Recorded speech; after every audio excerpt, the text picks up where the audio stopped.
இந்து தமிழ் பேப்பருடைய இன்னைக்கு பேப்பர் இதில் வந்து இன்னைக்கு முதல் பக்கத்தில் அந்த 141 எம்பிக்கள் சஸ்பெண்ட் பண்ணப்பட்ட செய்தி எங்கேயாவது இருக்கா அப்படின்னு தேடி பார்த்தோம்னா எங்கேயுமே கிடைக்கல.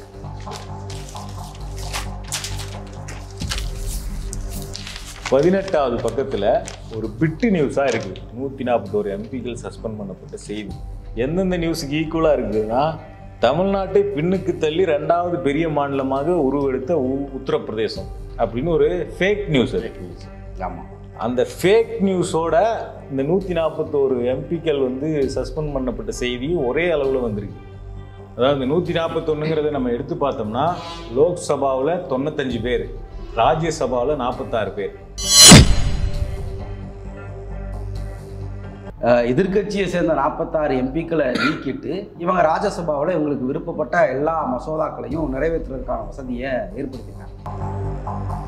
தமிழ்நாடு, கேரளா, வெஸ்ட் பெங்கால் இந்த 3 மாநிலத்திலிருந்து தான் லோக்சபாலையும் அதிக எம்பி, ராஜ்யசபாலையும் அதிக எம்பி சஸ்பெண்ட் பண்ணப்பட்டிருக்காங்க. 37% மக்கள் தான் பாஜகவை தேர்ந்தெடுத்தாங்க இந்த நாட்டில். 37% ஓட்டு வாங்கி தான் நீங்கள் பாராளுமன்றத்தில் பிரதமராக உட்காந்துருக்கீங்க, அமைச்சர்களாக இருக்கீங்க, சட்டம் நிறைவேற்றுறீங்க. மீதி 63% மக்கள் யாருக்கு ஓட்டு போட்டிருக்காங்கன்னா பாஜக அல்லாத கட்சிகளுக்கு ஓட்டு போட்டிருக்காங்க.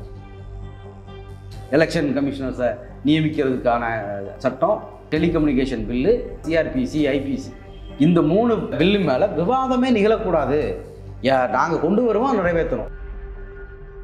374 அப்படின்னு ஒரு ரூல் இருக்கு பார்லிமெண்ட்ல, வந்து ரூல் ஆஃப் ப்ரொசீஜர்ஸ் அப்படின்னு சொல்றாங்க.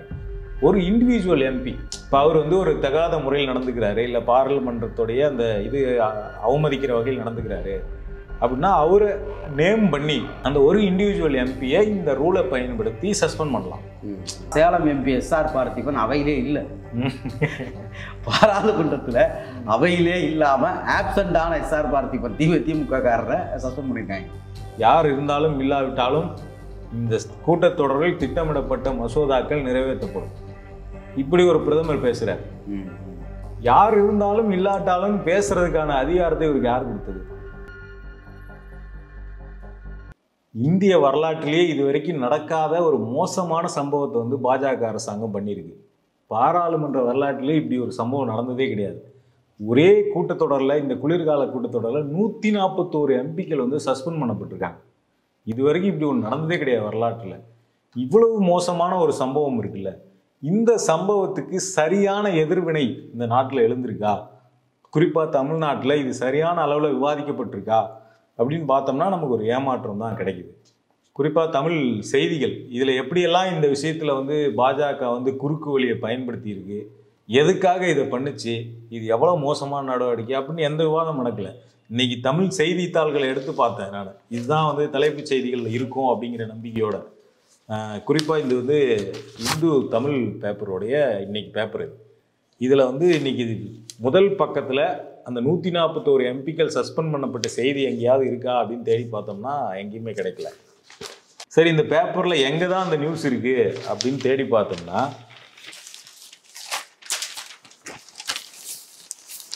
பதினெட்டாவது பக்கத்தில் ஒரு பிட்டு நியூஸாக இருக்குது. 141 எம்பிக்கள் சஸ்பெண்ட் பண்ணப்பட்ட செய்தி. அதாவது எதிர்கட்சிகளோட எம்பிக்களில் மொத்தம் 4ல் 3 பங்கு எம்பிக்கள் வந்து சஸ்பெண்ட் பண்ணப்பட்டிருக்காங்க. அது 18வது பக்கத்தில் ஒரு பிட்டு நியூஸ். எந்தெந்த நியூஸுக்கு ஈக்குவலாக இருக்குதுன்னா, தமிழ்நாட்டை பின்னுக்கு தள்ளி 2வது பெரிய மாநிலமாக உருவெடுத்த உத்தரப்பிரதேசம் அப்படின்னு ஒரு ஃபேக் நியூஸ். ஆமாம், அந்த ஃபேக் நியூஸோட இந்த 141 எம்பிக்கள் வந்து சஸ்பெண்ட் பண்ணப்பட்ட செய்தி ஒரே அளவில் வந்திருக்கு. இந்த ஃபேக் நியூஸை வந்து தமிழ்நாடை விட உத்தரப்பிரதேசம் வளர்ந்துருச்சு அப்படிங்கிற இந்த ஃபேக் நியூஸை ஒரு ஒரு பேர் தெரியாத ஒரு டூப்ளிகேட்டு கம்பெனி ஒன்று ரிலீஸ் பண்ண ஒரு தகவல் அடிப்படையில் தமிழ்நாடோட உத்தரப்பிரதேசம் சிறந்த மாநிலம்னு ஒரு செய்தியை வந்து இவங்க வெளியிட்டாங்க. இந்த செய்தி ஃபேக்குங்கிறத எக்ஸ்போஸ் பண்ணி யூடர்னில் ஒரு வீடியோ போட்டிருக்காங்க. இப்போ நம்ம இந்த 141 பேர் வந்து சஸ்பெண்ட் பண்ண விஷயத்துக்கு வருவோம். இல்லை, இதே மாதிரி வந்து தினமணிலையும் முதல் பக்கத்தில் வந்து இந்த 141 எம்பிக்கள் சஸ்பெண்ட் பண்ணப்பட்ட விஷயம் வரல, தினத்தந்தியிலையும் வரல. தினத்தந்தியில் 2வது பக்கத்தில் 49 எம்பிக்கள் கூடுதலாக சஸ்பெண்ட், அதாவது மொத்த எண்ணிக்கை இல்லாமல் குறித்து 141 சொன்னால் பெருசாக தெரியுதுல்ல, அதனால் 49 எம்பிக்கள் கூடுதலாக சஸ்பெண்ட் அப்படின்னு ஒரு செய்தி போட்டிருக்காங்க. இப்போ தமிழ் ஊடகங்கள் வந்து இந்த செய்தி வந்து ஒரு பிரதானமான செய்தி. இது இந்தியாவுடைய ஜனநாயகத்தையே கேள்விக்குள்ளாக்கக்கூடிய செய்தி. கிட்டத்தட்ட இந்தியாவுடைய பாராளுமன்றத்தில் 1/5 உறுப்பினர்கள் வந்து லோக்சபாவில் நீக்கப்பட்டிருக்காங்க, சஸ்பெண்ட் பண்ணப்பட்டிருக்காங்க. அதுக்கு எந்த முக்கியத்துவம் கொடுக்காம தான் பதிவு பண்ணியிருக்காங்க அப்படிங்கிறது நமக்கு இதில் தெரிய வருது. அதாவது 141ங்கிறத நம்ம எடுத்து பார்த்தோம்னா லோக்சபாவில் 95 பேர், ராஜ்யசபாவில் 46 பேர் மொத்தமாக சஸ்பெண்ட் பண்ணப்பட்டாங்க. இனிமேல் இந்த கூட்டத்தொடரில் அவங்களால பங்கேற்க முடியாது. இப்போ இதில் மொத்தமாக எதிர்க்கட்சிகளை சேர்ந்தவங்க எவ்வளோ பேர் இருக்காங்க பார்லிமெண்ட்டில் அப்படின்னு பார்த்தோம்னா, பாஜக அல்லாத அவங்க கூட்டணி அல்லாத எதிர்க்கட்சியில் இருக்கிறதுன்னு பார்த்தோம்னா 198 எம்பிக்கள் இருக்காங்க. இந்த 198ல் குறிப்பாக பிரதான எதிர்க்கட்சி கூட்டணி, இப்போ இந்தியா கூட்டணின்னு ஒன்று உருவாக்கியிருக்கீங்களா, அந்த கூட்டணி சேர்ந்தவங்க எத்தனை பேர் அப்படின்னு பார்த்தோம்னா 139 பேர் வந்து இந்தியா கூட்டணியை சேர்ந்த எம்பிக்கள். இதில் சஸ்பெண்ட் பண்ணப்பட்ட எல்லாருமே இந்தியா கூட்டணி சேர்ந்த எம்பிக்கள் தான். இதெல்லாம் ரொம்ப முக்கியமாக நம்ம பார்க்க வேண்டிய விஷயம். ஸோ அந்த 139 பேர் இந்தியா கூட்டணியில் இருந்த எம்பிக்களில் 95 பேர் வந்து தூக்கிட்டாங்க லோக்சபாவில். அப்போ மீதி இருக்கிறதுங்கிறது வெறும் 44 பேர் தான் இப்போ இருக்கிறாங்க உள்ள.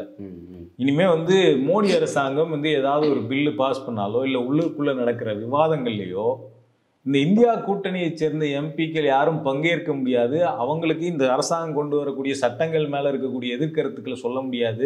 அதில் மக்களுக்கு என்ன பிரச்சனை இருக்குது அப்படிங்கிறத பேச முடியாது, எதுவுமே பேச முடியாது.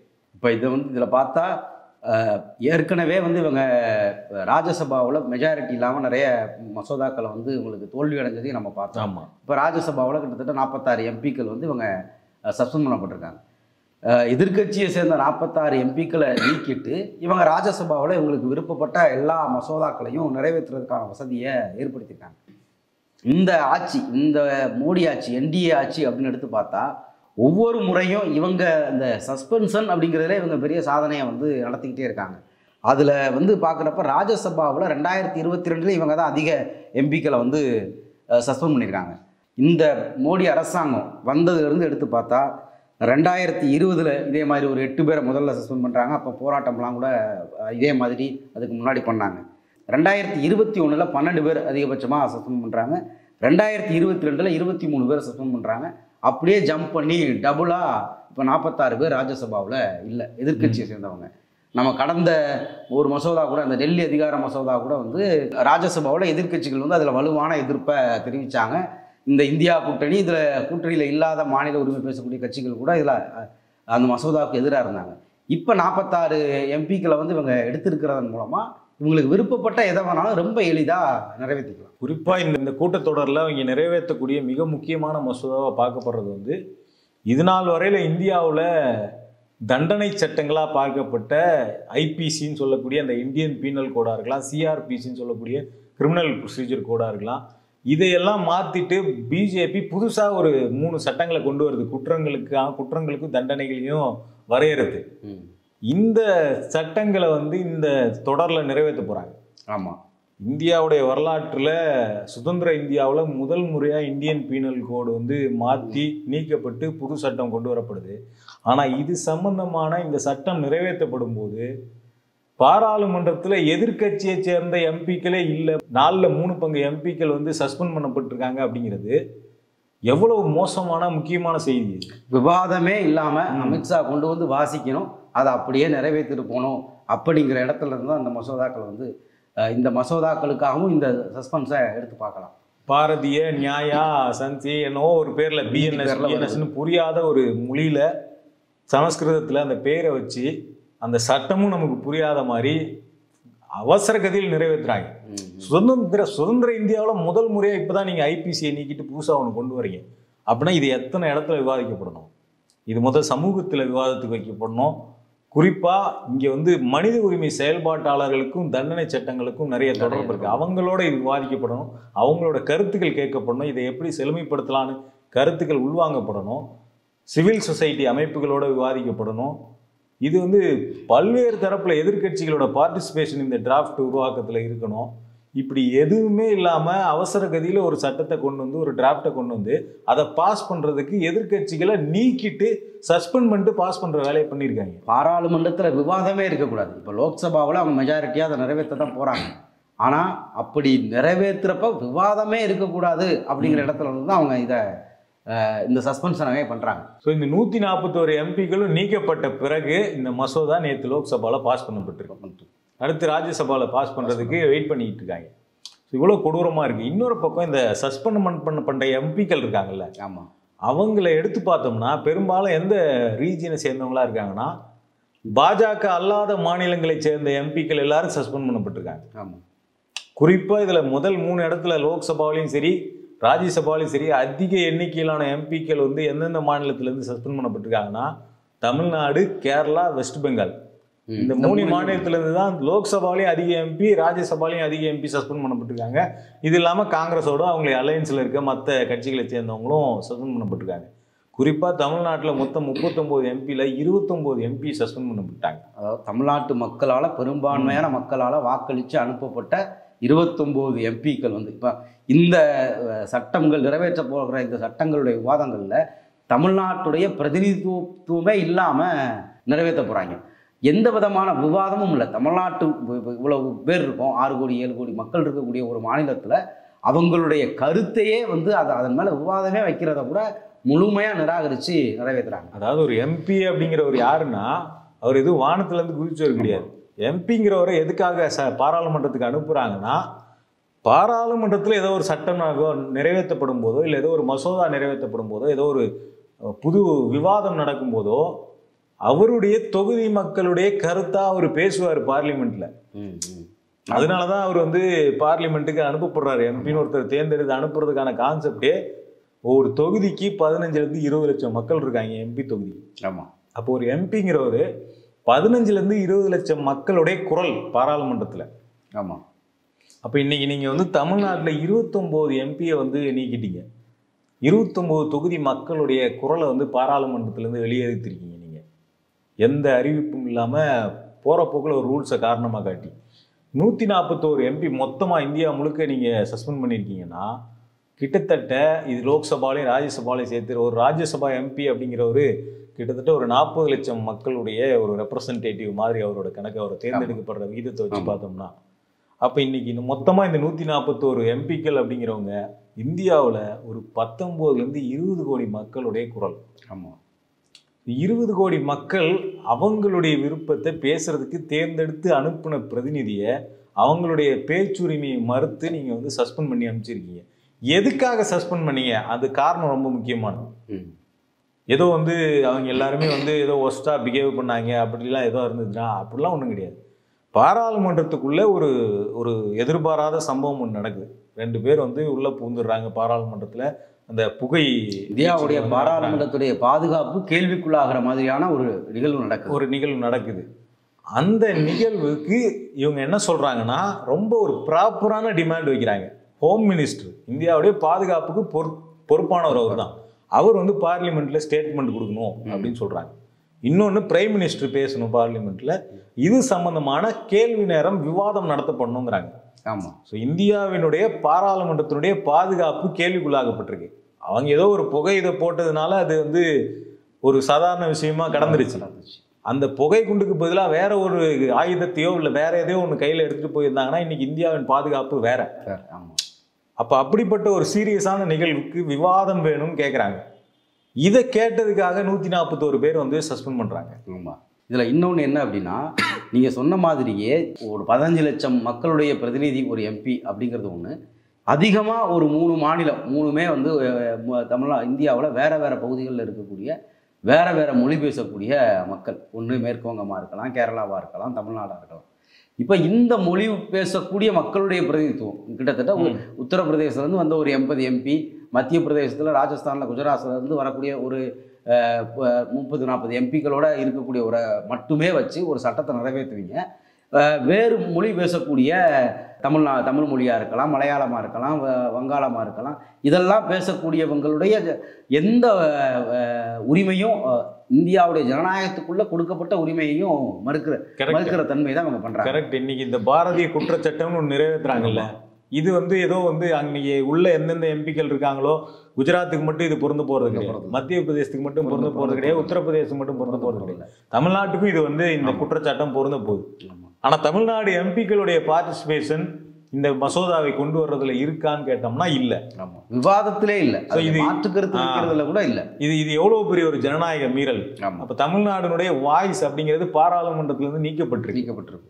தமிழ்நாடு, கேரளா, மேற்கு வங்கம் இந்த 3 மொழி பேசக்கூடிய மக்களுடைய குரல் அப்படிங்கிறது இந்த பாராளுமன்றத்துக்குள்ள முழுமையா நீக்கப்பட்டிருக்கு. ஆமா, பஞ்சாப்ல, குறிப்பா பஞ்சாப் ஆம் ஆத்மி கட்சியிலிருந்து இப்ப ஒரு பாராளுமன்ற உறுப்பினர் கூட உள்ள இல்லை.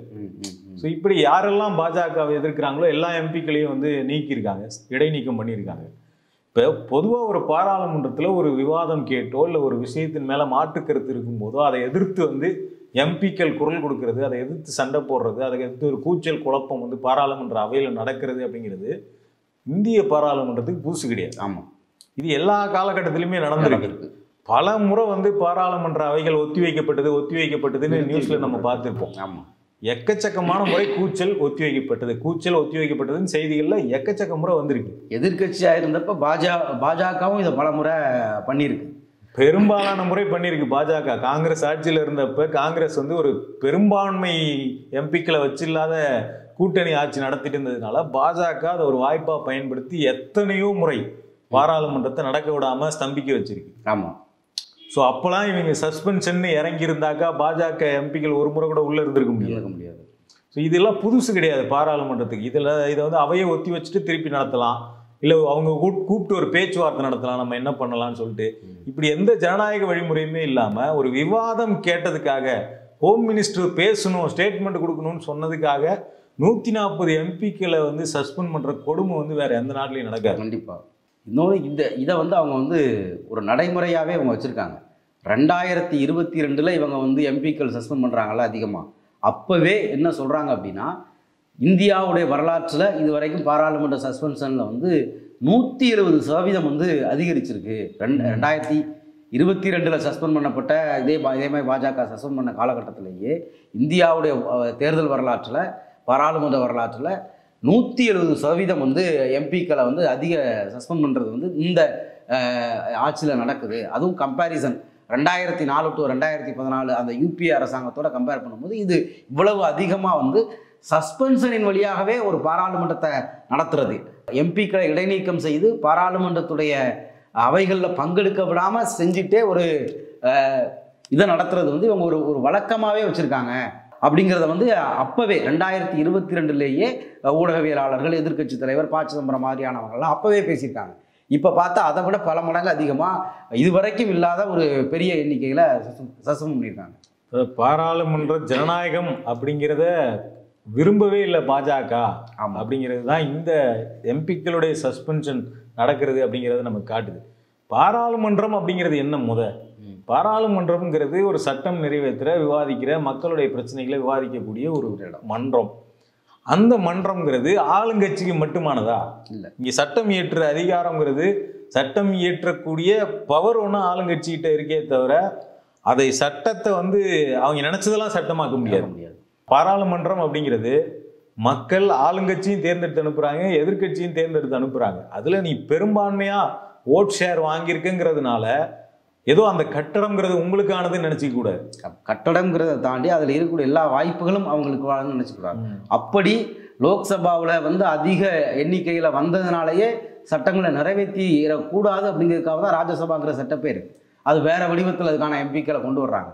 ஆனால் இங்கே ராஜ்யசபாவிலையும் வரலாற்றில் இல்லாத அளவுக்கு அதிகமான எம்பிக்களை நீக்கிறத அவங்க பண்ணுறாங்க. அதாவது இந்த பாராளுமன்றத்துக்குள்ள ஒரு ஜனநாயகம் இருக்கணும், லோக்சபா தேர்தல்களில், எம்பி தேர்தல்களில் அதிக வாக்கை வந்து ஏதோ ஒரு அலையடிக்கிறதின் வழியாக வாங்கிடக்கூடிய ஒரு கட்சி வந்து இந்தியாவுடைய அரசியல் சட்டத்தில் மாற்றங்களை நிறைய நிகழ்த்திடக்கூடாது, அது வந்து அந்த இடத்துல சர்வாதிகாரத்தை நோக்கி நகர்ந்துடக்கூடாதுங்கிறதுனால தான் ராஜ்யசபா சட்டப்பும் உருவாக்கப்படுது.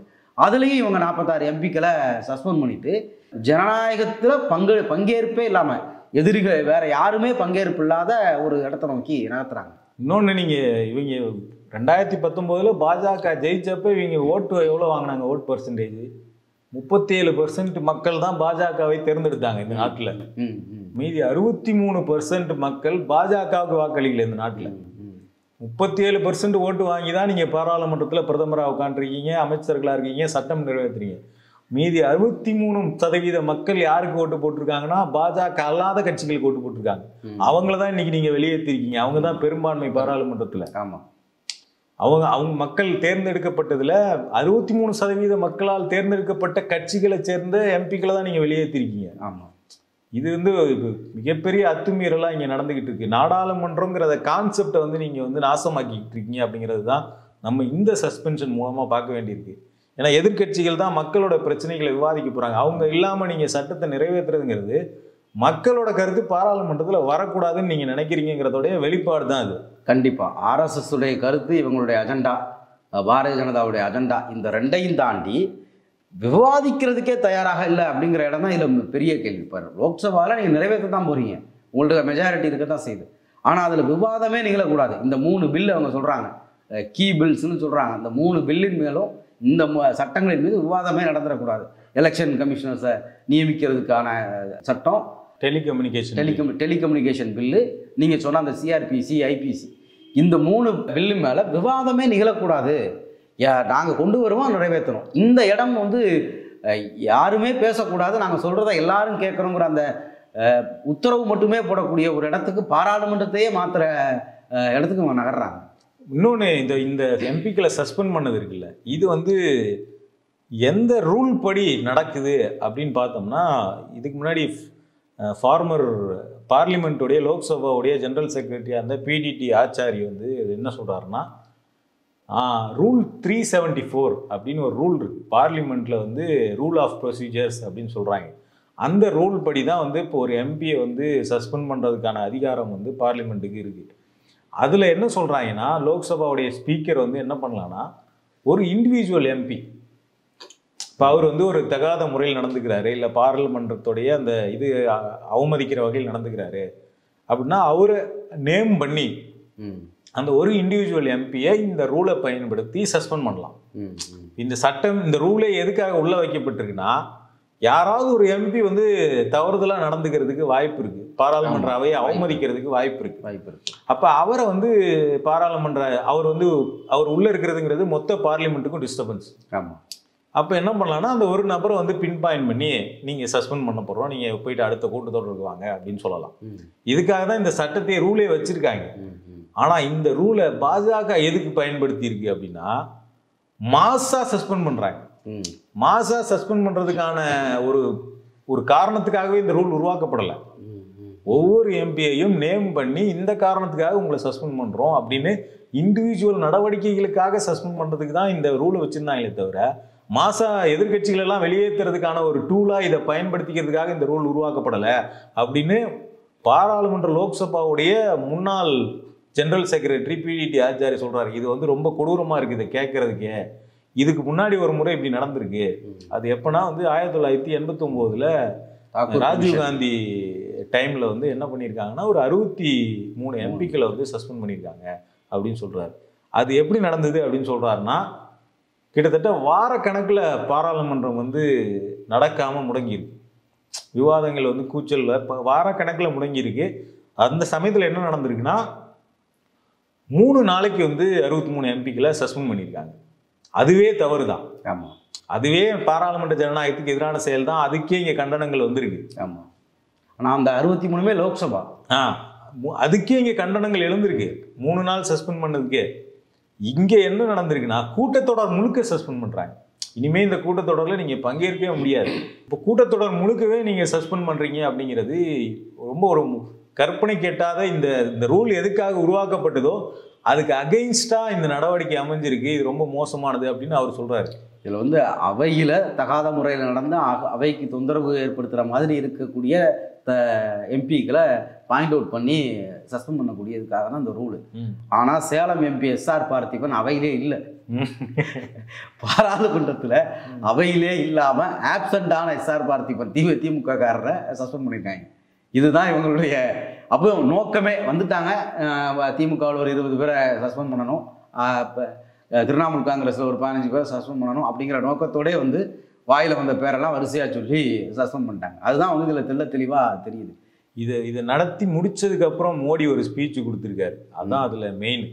அதில் அவர் என்ன சொல்கிறாருன்னா, யார் இருந்தாலும் இல்லாட்டாலும் பாராளுமன்ற கூட்டத்தொடர் நடக்கும். பாஜகவை சேர்ந்தவங்க உள்ள இருப்பாங்க, நீங்களாம் உள்ள இருக்கணும்.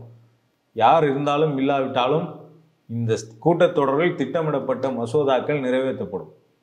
இப்படி ஒரு பிரதமர் பேசுறார். யார் இருந்தாலும் இல்லாட்டாலும் பேசுறதுக்கான அதிகாரத்தை இவருக்கு யார் கொடுத்தது? வெறும் 37% மக்கள் தான் உங்களை தேர்ந்தெடுத்திருக்காங்க.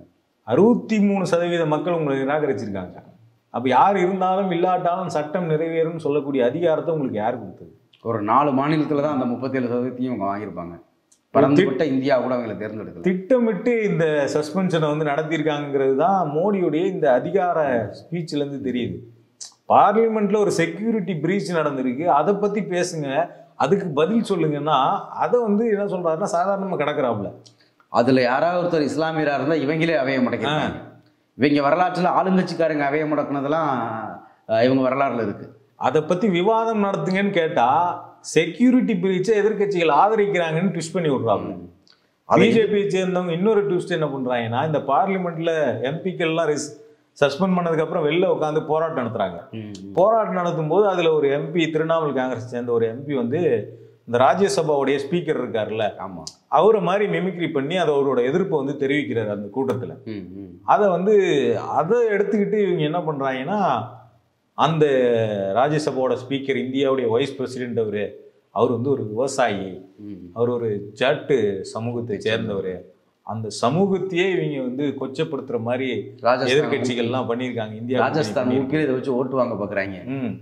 இப்படி ஒரு சஸ்பெண்ட் பண்ணிட்டாங்க, வெளில உட்காந்து போராடுறாங்க. அது தப்புன்னு சொல்லிட்டு அதை வந்து மிமிக் பண்ணி அவர் வந்து வெளிப்படுத்துறாரு அவரோட எதிர்ப்பை. இது வந்து ஜாதி விஷயமா மாத்துறதுக்கு பாஜக வந்து ட்ரை பண்ணுது. இப்போ தமிழ்நாட்டில இருந்து விவாதத்தை திசை திருப்புது கம்ப்ளீட்டா. 141 எம்பிக்கள் சஸ்பெண்ட் பண்ணப்பட்டதோட இம்பார்ட்டன்ஸை மாத்திட்டு வைஸ் பிரசிடென்ட் அவமானப்படுத்திட்டாங்க. அவர் விவசாயி, எப்படி மோடி ஒரு ஏழை தாயின் மகன் அப்படின்னு சொல்லுவாங்களோ அந்த மாதிரி அவர் ஒரு விவசாயி, அவர் ஒரு ஜாட் சமூகத்தை சேர்ந்தார், அவரோட சமூகத்தையே கொச்சப்படுத்திட்டாங்கன்னு ட்விஸ்ட்டை மாற்றி போட்டு இந்த விவாதத்தை கம்ப்ளீட்டாக இந்தியாவுடைய மையத்திலிருந்து நீக்கிறதுக்கான வேலையை வந்து பாஜக பண்ணுது. இதை ஒவ்வொரு முறையும் பண்ணுது. இப்போ தமிழ்நாட்டிலேருந்து 29 எம்பிக்களை நீக்கியிருக்காங்க. அந்த 29 எம்பியுமே ஓபிசி எஸ்சி தான். இந்த பட்டியலுக்குள்ளே உள்ளவங்க அங்கே யாருமே வந்து பார்ப்பனர் கிடையாது. அப்போ ஓபிசி எம்பிக்களை எல்லாத்தையும் மொத்தமாக வெளியேற்றிட்டு இவங்களுடைய வாய்ஸை வந்து பாராளுமன்றத்தில் பாஜக தடுக்குது அப்படின்னும் நாம் சொல்லலாம். மல்லிகார்ஜுன கார்கே ஒரு தலித், அவர் ஒரு தலித்துங்கிறதுனால பாராளுமன்றத்தில் இந்தியாவுடைய பாதுகாப்பு குறித்து பேசுறதுக்கு கூட அனுமதிக்கலை அப்படின்னும் இதை சொல்லலாம். இப்படி நடந்த சம்பவத்தை விட்டுட்டு அதில் இந்த மாதிரி ஏதாவது ஒரு அடையாளத்தை வச்சு அரசியல் பண்ணுறதை அவங்க ரொம்ப நாளாக பண்ணிட்டு இருக்காங்க. இந்த 141 எம்பிக்கள் சஸ்பெண்ட் பண்ணப்பட்டது அப்படிங்கிறது இந்திய வரலாற்றில், பாராளுமன்ற வரலாற்றில் ஒரு கருப்பு பக்கம். இது வந்து மிகப்பெரிய அளவில் விவாதிக்கப்படணும், மிகப்பெரிய அளவில் இதுக்கு வந்து எதிர்ப்பு வந்து எதிர்வினைகள் இங்கே நடக்கணும். அப்போதான் இங்கே வந்து ஜனநாயகம் நிலைநிறுத்தப்படும். இது வந்து கட்சி அரசியல்லாம் தாண்டி இந்த நாட்டில் ஜனநாயகம் நிலை நிற்கணும் அப்படின்னு நினைக்கக்கூடிய எல்லாருமே இதை எதிர்த்து பேசி ஆகும். கண்டிப்பா. ஏன்னா இது நாளைக்கு வேற கட்சி ஆட்சிக்கு வந்தாலும் இன்னொரு எதிர்கட்சிக்கு எதிராக பண்ண முடியும். ஆமா ஆமா. ஸோ இந்த ரூல் தவறாக பயன்படுத்தப்படுறது வந்து ஜனநாயகத்துக்கு எதிரானதுங்கிற கருத்து வந்து இங்கே பெரிய அளவில் விவாதமாக்கப்படணும் அப்படிங்கிறது தான் நம்மளோட விருப்பமாக இருக்குது. இந்தியா கூட்டணியை சேர்ந்தவங்க டிசம்பர் 22ஆம் தேதி இதுக்கான ஒரு போராட்டத்தை அறிவிச்சிருக்காங்க.